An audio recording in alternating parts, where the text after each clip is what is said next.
Hello and welcome to Transforming Tomorrow, the podcast from the Pentland Center for Sustainability in Business here at Lancaster University Management School. I'm Paul Turner. And I'm Professor Jan Bevington. And today, Jan, we're going intercontinental. Indeed, we're going to the west coast of the US from the west coast of England. I'll let you off with that one. We had discussed whether this counted as the west coast to me, and I'm just going to let you off because it's too complicated a discussion to have. We're not quite on the coast. Neither, I think, is our guest. Let's introduce him. So we're joined today by Dr. Jean-Baptiste Jouffray, JB, quite conveniently, because if I was to say Jean-Baptiste every time, it would be just taking up half of the podcast. Sorry, JB. And he's joining us from one of my favourite parts of the world, yes, the west coast of America, Northern California, where he is the Wallenberg Postdoctoral Fellow in the Center for Ocean Solutions at Stanford, and his research covers social, economic and ecological ocean challenges. He's also part of the Seafood Business for Ocean Stewardship collaboration alongside you here, Jan. That's CBOS. And I'm told he's the most fascinating person in the world I could ever talk to about sand. And later on, we'll discover whether or not that's true. That sounds like a good track we're heading off on. And I suppose the thing that why I was really keen to have you come and chat with us, JB, is that I think we complement each other perfectly in that you're an ecologist but interested in organisations, and I'm an accountant but I'm interested in ecology. And I think the really great fun that we've had over the several years is making that mix work together. And I suppose the start of that journey is really understanding how you've come to do what you're doing. What's your background and how did you come to be interested in sustainability in business? Well, thank you, Jan and Paul, for having me to start with. It's a real pleasure to be on this podcast, and it's always a pleasure to actually interact and chat with you, Jan, as you mentioned. How I came to be interested in sustainability in business, that's a longer question and longer answer, but I think I started as a natural scientist. So my background is in natural science and in ecology. My master was looking at coral reef system, and it's during that master that I started taking a social ecological lens to what was otherwise a natural science research. And that was very much due to the place I was doing the research at the Stockholm Resilience Center at Stockholm University, which had that mandate and that view of a social ecological lens.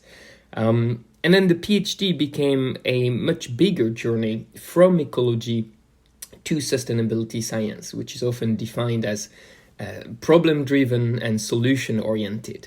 And so, if you like, my PhD starts with a study on coral reef ecosystems in Hawaii and ends with the role of the financial sector in the seafood industry and whether this could be leverage points. There could be leverage points for sustainability. So that gives you a range of this transdisciplinary journey in a way that I undertook during my studies. And interestingly, it goes beyond academic disciplines, right? So a lot of people would refer to interdisciplinary science, sustainability science being an interdisciplinary science.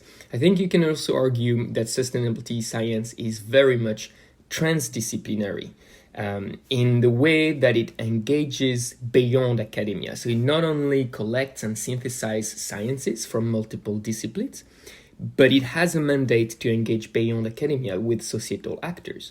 And those actors can be governments, they can be local communities, they can be indigenous communities, but they can also be big organizations and companies. And I think that's where we met, Jan, originally. It's when we started engaging with large corporations as part of our work, as part of our transdisciplinary work to translate knowledge into action with some of those companies.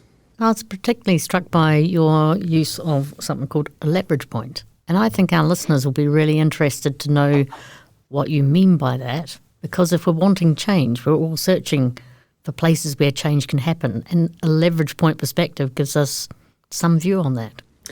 Yeah, so leverage point is really anywhere in your system. It comes from system thinking, right? And sustainability science is really anchored in system thinking, I think.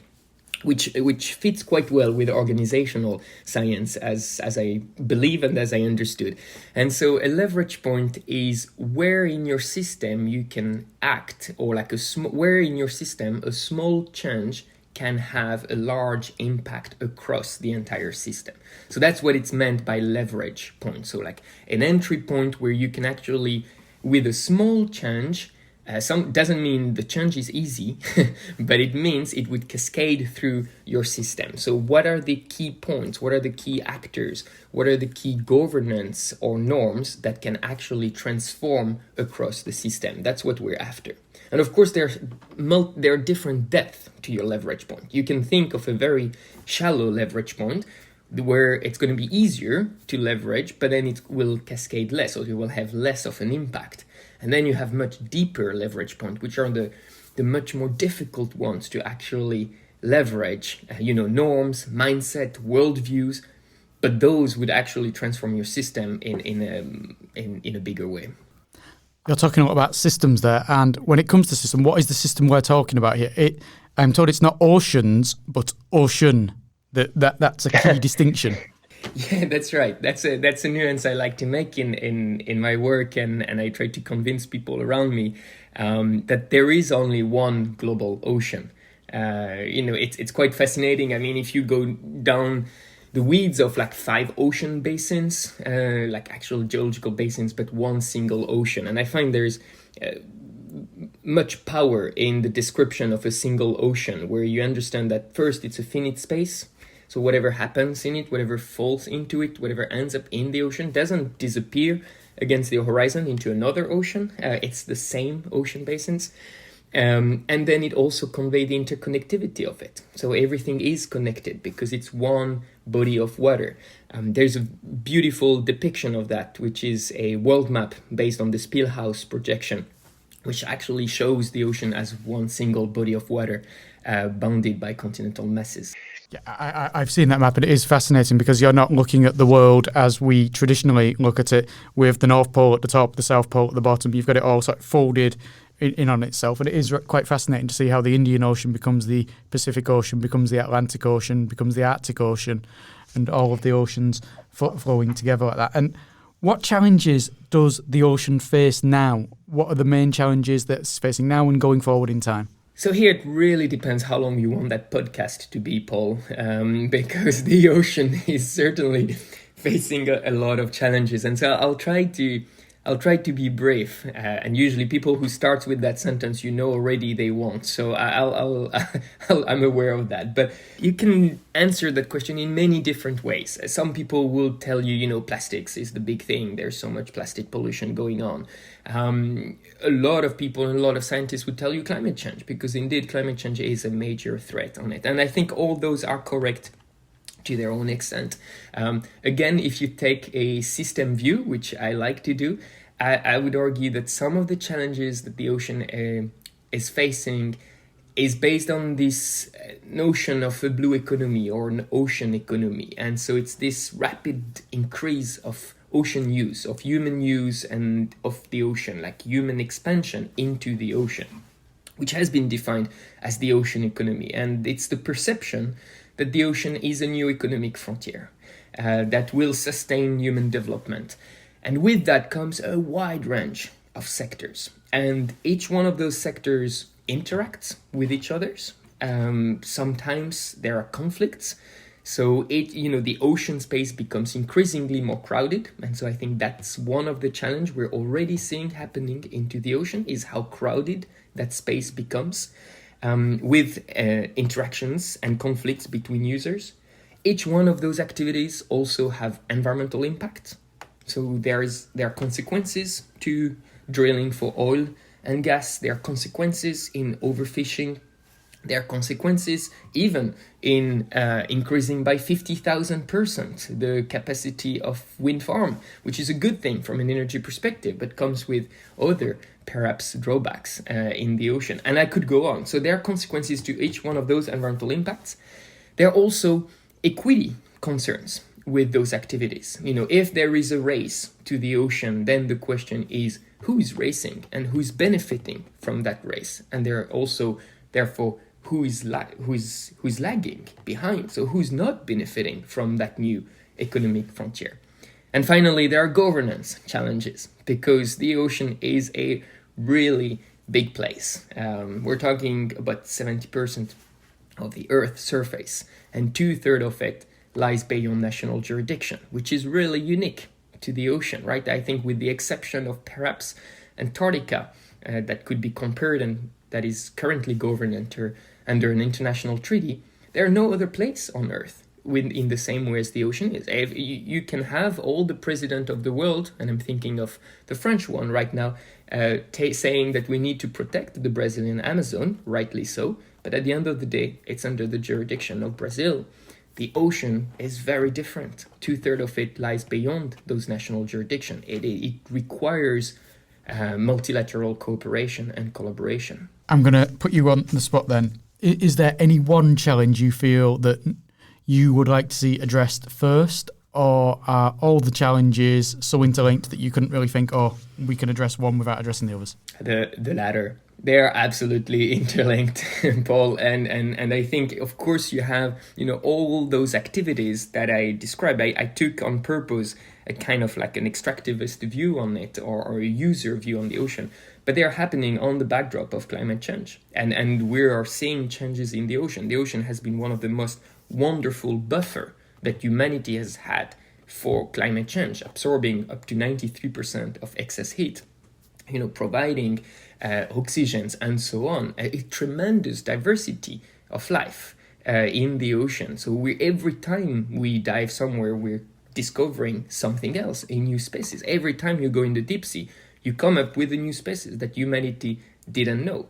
And now there are proposals to wipe out those hydrothermal vents where those species occur in less than 2 days to go mining down there. So I think it's really interlinked, and it would be unfair to pick one single challenge. I find that, Jan. No researcher I've ever come across when there's many challenges will ever pick one as their, I want to say favourite here, but you know what I mean by that, because obviously these things, you shouldn't really have a favourite about which disaster is worst or anything like that. It's tough to have a favourite about that. But I'd like to sort of go back now to some of your thinking around leverage points, and in particular ask you to introduce a really novel analytical lens that I think you are absolutely at the centre of developing, and that's the keystone actor analysis. Because this is also where, likes of myself who are interested in organisations, really started to connect with and really enjoy and be invigorated by the work that you did. So what is a keystone actor, and how did you put together a notion of a set of keystone actors on one part of the ocean? Yeah, so the notion of keystone actor is really an idea from Professor Carl Folke at the Stockholm Resilience Center, more than 10 years ago now, together with Henrik Österblom, who at the time was one of the co-supervisor of my PhD, who came up with that idea of, well, there's a very well-known concept in ecology, which is the one of keystone species, that describes species in an ecosystem that have a disproportionate influence in their surroundings and in their ecosystem. You would see it typically in food webs studies, like where you remove a keystone species and suddenly everything changes, and they have a really strong influence. And I think Carl Folke, who has always this kind of visionary view when it comes to science and trying to break silos and take inspiration from one field and apply it to another, thought, well, are there similarities with what we're observing in industries or in different sectors? Can we identify keystone actors, like large companies, that would also have a disproportionate influence on their system? And so it started from there. And at the time we were looking at the seafood sector. And so we went on and tried to identify those keystone actors in the seafood industry. And we ended up defining keystone actors as companies that dominate global production revenues and volume, so both the economic aspect but also the material aspect of their activity, that control globally relevant segment of, in that case, of seafood production, so they are operating across the supply chains, if you like. They connect ecosystems globally through their subsidiaries, and that's because they are transnational in nature, so they operate all across the planet.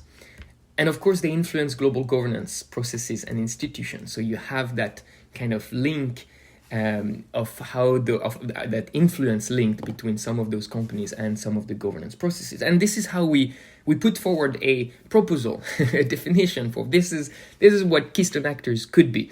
And you know how science goes. A lot of people were unhappy with that, including ecologists who thought this was not doing justice at all to the original concept of keystone species. And I'm sure that if ecologists are listening to us now, I'm probably pissing a lot of them by just mentioning it again. And so over the years, we made sure to say, it's not an analogy. We're inspired. So the notion of keystone actor is inspired by one of keystone species, but it's not analogous to how keystone species operate in their system. And I think that's an important distinction to make. So once you've figured out some of these entities, what happened next? Well, you tell me, Jan. No.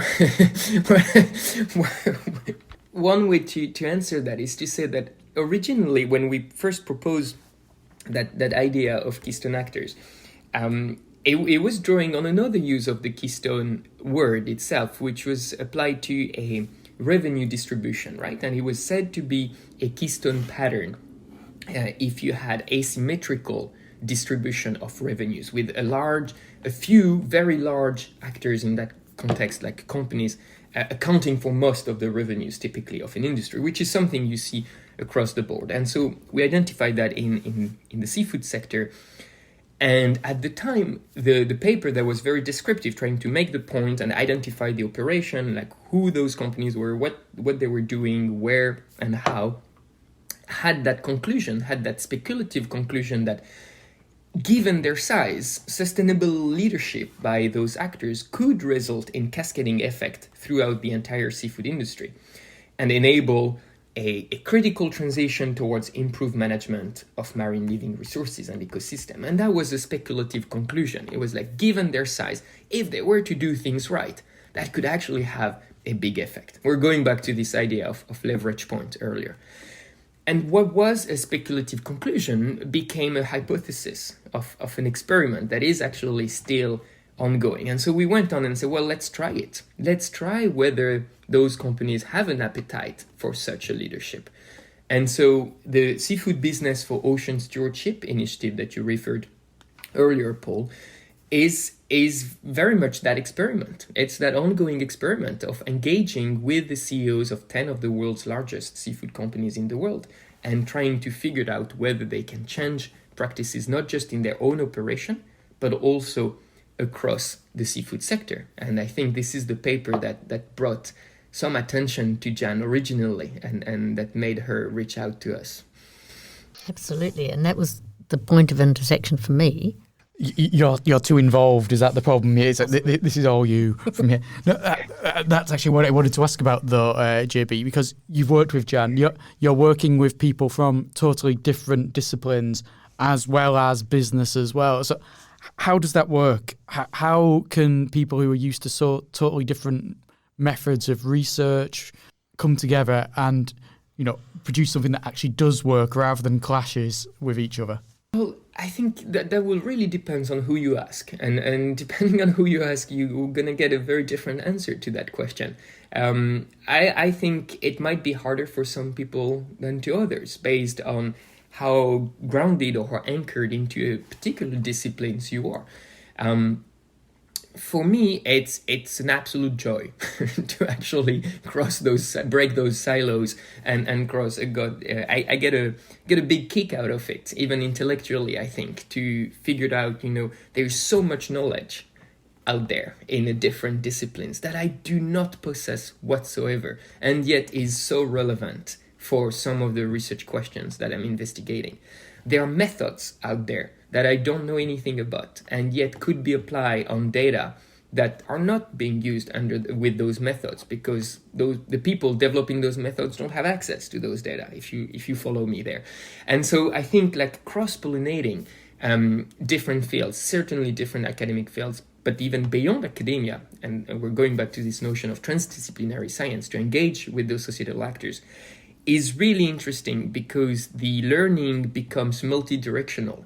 So it's not just, a top-down science tells you what it is, but you're actually also learning, in that case, from companies themselves that have a legacy of operations And interestingly, in an initiative like CBOS, the learning is also between companies. So it's from science to companies, from companies to science, but also between companies, because there is cross-learning and peer pressure. So this multi-directionality of learning is something that I find very stimulating. That's a wonderful answer, JB. But I suppose what I was really asking is, how on earth do you manage to get along working with Jan? Oh, sorry, that's a whole different question. But I think there is something to that. I'm going to try to remain serious while you boys lose your minds. Lose our minds? I have to work with you on this. I know what it's like working with you. I mean, JB works with you on far more serious things than I work with you on. Using Jan as just an example of his accountants, that's fair enough. So, do you find that the different ideas that can come together can spark your thinking in totally different directions? It can take your research in ways that maybe you would never foreseen would have happened previously. 100%. I mean, if you look at CBOS, it was a bunch of ecologists or natural scientists looking at companies and not knowing anything about companies. And so I think like the major input that Jan and her team made early in the process was to come with this organizational lens and say, well, we spent decades looking at organization, understanding how organization work, what works within companies, how companies work with each other, which is a knowledge that we had no clue about. And so I think it really brought the work in a different direction, and for the best, I believe. Now, it doesn't mean it's always easy, because we often speak different languages. We were very proud of the term stewardship, and we had stewardship all over, and we were putting stewardship in every single subheadings of our paper, because this was the end goal. And I recall early discussion of Jan saying, well, stewardship was hype like 30 years ago in our field, but has totally faded since then and is very contested. And so you have that kind of dance, if you like, between those disciplines where you have to dance with your partner and understand and make it into a coherent move. It's not always easy, of course. I want to ask you the same question, because I've asked JB what it's like as an ecologist working with accountants. I want to know what it's like from you, Jan, as an accountant working with ecologists. I really enjoy it, but I love science, and I've always been a bit of a science nerd, but in a sort of like a reading popular books kind of science nerd. I was also trying to understand how to be a sustainability science, because I'd read about it and thought it was a really grand idea. And so I was sort of primed and ready to be able to meet some ecologists and find some language in common.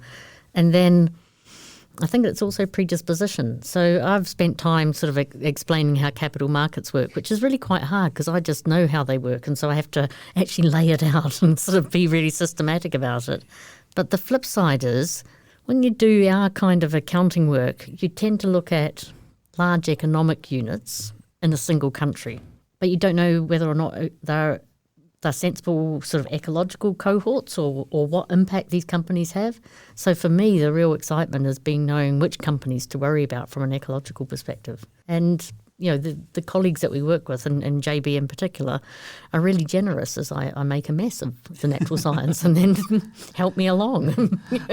And just as I asked JB, is it taking your research in directions you would have never envisaged before teaming up with them? Yes. So it certainly has me publishing in science journals, which I would have never had any hope of ever publishing in ever before. So communicating to a new group of people than I would have before. But also I think I'm much more worried about the underlying materiality of things now. So when I see a firm, I start thinking, okay, where are you getting your resources from? Where are you polluting? And that for me is just a slight change of lens, but a really important change of lens. So one of the things that we did promise to talk to you about is other places where this keystone actor idea might be important and might be relevant. And I know that you've done a lot of work on the so-called Ocean 100, and I've done a little bit of work in that area. So, and coming back to your characterisation of the ocean as providing places where people are competing against each other to use the same space for quite different activities, and sometimes activities that you probably can't combine together very well. Tell us a little about the Ocean 100 work, and in particular, how is that different from the CBOS? Because it hasn't ended up in a dialogue of companies together, but there'll be very specific reasons for that too. Yes, and so this is too.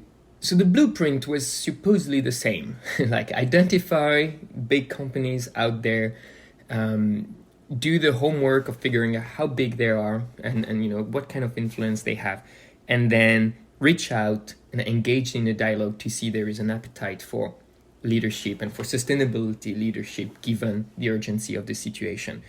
The difference was the scale of it. CBOS was within a single industry, seafood, and already at the time, CBOS was perceived as novel because it was engaging companies across multiple segments of seafood production. So it was not just, aquaculture companies or aquafeed companies, but it was aquafeed companies, aquaculture companies, and fishing companies like wild capture fishing companies across the whole supply chain of seafood.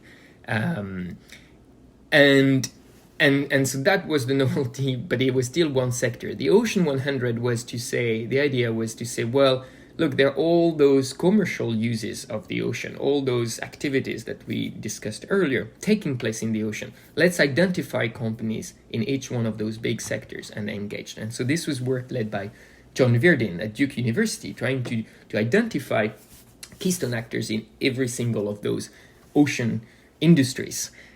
Think container shipping, offshore oil and gas, ports infrastructure, seafood, again, is one of them, offshore wind as an emerging renewable, and so on. And we use the OECD definition of the ocean economy and 8 of those big industries. Cruise tourism, if you like, another one. And the idea was to identify those keystone actors, which we did, and then try to engage with them the same way as we had with CBOS. Turned out much harder. And the first big hurdle is that CBOS, we were able to engage from the onset with CEOs of those companies, which never happened with the Ocean 100. And maybe here there is a difference in sheer scale and size of the companies we're dealing with. The seafood sector is relatively smaller than a lot of the other ocean economy in terms of corporate revenues, certainly. So that was one aspect. There's also a timeline aspect where CBOS, was initiated and started in 2016, and which means that we were talking to companies already in 2014 and 15 to get that initial dialogue in 2016. And the landscape of voluntary commitments, the landscape of sustainability initiative has changed tremendously over the past 8 years. And so all we could hear of is coalition fatigue. So it was basically companies saying, we're getting 15 different asks every day to join that new initiative that will solve all the problem. Why should we talk to you in very simple terms? Like, why you and not the other one that asked us 5 minutes ago? And so there was this notion that the landscape of initiative had changed and had become a much more crowded space where it was therefore harder to make your point. And then, of course, the difference in segments, which might have been, we might have underestimated the difficulty of actually getting some of those industries to talk to each other, which was the original point. And not least having the oil and gas involved. Not because they didn't want to talk to us, quite the opposite. We had many oil and gas companies actually joining initial calls. But the other sectors didn't want anything to do with an initiative that would involve oil and gas companies from a reputation perspective. Even though those very same companies originally came from oil and gas themselves, but had transitioned a bit quicker and a bit earlier than some of the others. So interesting dynamics there, where companies didn't want to be associated with, a dialogue or an initiative that was involving oil and gas companies. So a very different landscape in the end than what we experienced for CBOS. No CEOs, multiple sectors, and some hardcore reputational risk involved. And I think one of the things that really comes through from that as well is that sort of coalition fatigue as well, because we kind of assume working together we can go further, but people have to have the energy and the time to work together, and it's not always just straightforward. Absolutely. So I think the coalition fatigue and the hierarchy, so I'm going back to the CEO point, because I think we had a series of dialogue over 1 year with those companies, with a cohort of 20 of those companies across sectors. And I think there was a genuine interest and a genuine conviction that there could be something done together. What we were after was like what can those companies do together across those sectors that they couldn't do alone. And those people, I believe, we were talking to were genuinely convinced that there was something to do. But the minute they had to go back up the hierarchy within their individual companies and get a green light from the top management, that faltered, and they didn't have it. Well, I think, Jan, we're going to come to an end here, and we haven't talked about sand. So my suggestion is we're going to do a bonus episode this week, a short episode where we can just talk about sand, because I want to talk about sand. I've never wanted to talk about sand more in my life than I want to talk about sand. But for the minute, we're going to call it a day and say, thank you very much, JB. That's the end of this episode. We will be back with a bonus episode on sand, and then we'll also be back in the very near future with an episode with Georgiana Allison, who will be talking all about the efforts of sustainability here at Lancaster University. In the meantime, if you want to message us, please do email pentlandcentre@lancaster.ac.uk or fill in the form on wherever you download your podcast. There is a link to a form on that and on our podcast homepage. Until then, I'm Paul Turner. And I'm Professor Jan Babington.